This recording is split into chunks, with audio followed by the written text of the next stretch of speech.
2 Timotius 2 ayat 1 sampai dengan 26. Beginilah firman Tuhan. Panggilan untuk ikut menderita. Sebab itu, hai anakku, jadilah kuat oleh kasih karunia dalam Kristus Yesus.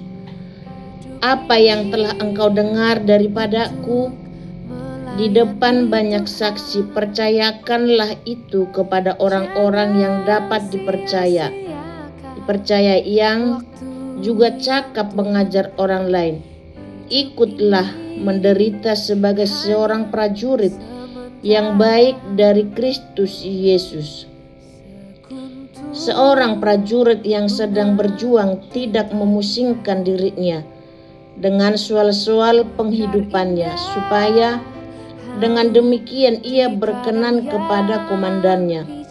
Seorang olahragawan hanya dapat memperoleh mahkota sebagai juara apabila ia bertanding menurut peraturan-peraturan olahraga. Seorang petani yang bekerja keras haruslah yang pertama menikmati hasil usahanya. Perhatikanlah apa yang kukatakan. Tuhan akan memberi kepadamu pengertian dalam segala sesuatu. Ingatlah ini, Yesus Kristus yang telah bangkit dari antara orang mati, yang telah dilahirkan sebagai keturunan Daud, itulah yang kuberitakan dalam Injilku. Karena pemberitaan Injil inilah aku menderita, malah dibelenggu seperti seorang penjahat. Tetapi firman Allah tidak terbelenggu. Karena itu aku sabar menunggu semuanya itu bagi orang-orang pilihan Allah, supaya mereka juga mendapat keselamatan dalam Kristus Yesus dengan kemuliaan yang kekal. Benarlah perkataan ini. Jika kita mati dengan Dia, kita pun akan hidup dengan Dia. Jika kita bertekun, kita pun akan ikut memerintah dengan Dia. Jika kita menyangkal Dia, Dia pun akan menyangkal kita. Jika kita tidak setia, Dia tetap setia, karena Dia tidak dapat menyangkal dirinya. Nasihat dalam menghadapi pengajaran yang sesat. Ingatkanlah dan pesankanlah semuanya itu dengan sungguh-sungguh kepada mereka di hadapan Allah, agar jangan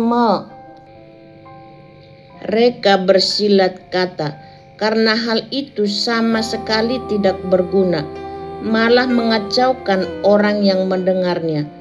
Usahakanlah supaya engkau layak di hadapan Allah sebagai seorang pekerja yang tidak usah malu, yang berterus terang memberitakan perkataan kebenaran itu.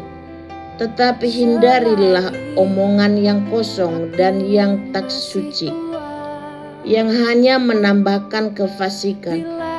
Perkataan mereka menjalar seperti penyakit kanker.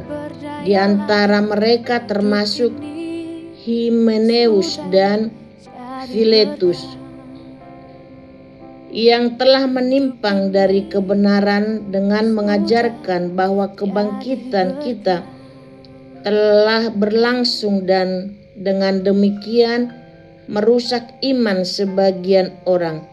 Tetapi dasar yang diletakkan Allah itu teguh, dan materainya ialah Tuhan mengenal siapa kepunyaannya, dan setiap orang yang menyebut nama Tuhan hendaklah meninggalkan kejahatan.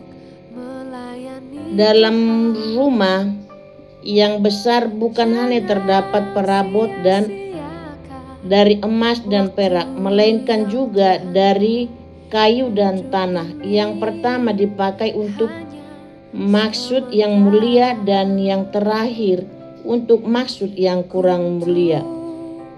Jika seorang menyucikan dirinya dari hal-hal yang jahat, ia akan menjadi perabot rumah untuk maksud yang mulia. Ia dikuduskan dipandang layak untuk dipakai tuannya, dan disediakan untuk setiap pekerjaan yang mulia.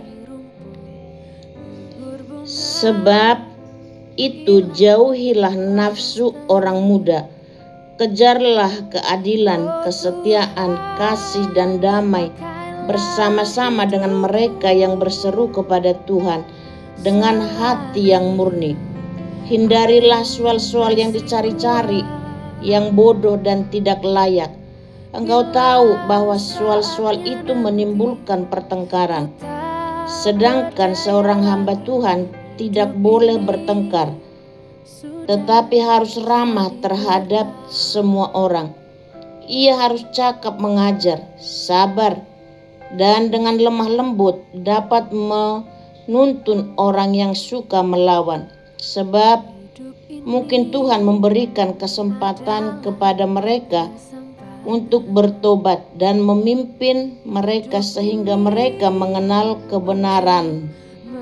Dan dengan demikian mereka menjadi sadar kembali karena terlepas dari jerat iblis yang telah mengikat mereka pada kehendaknya.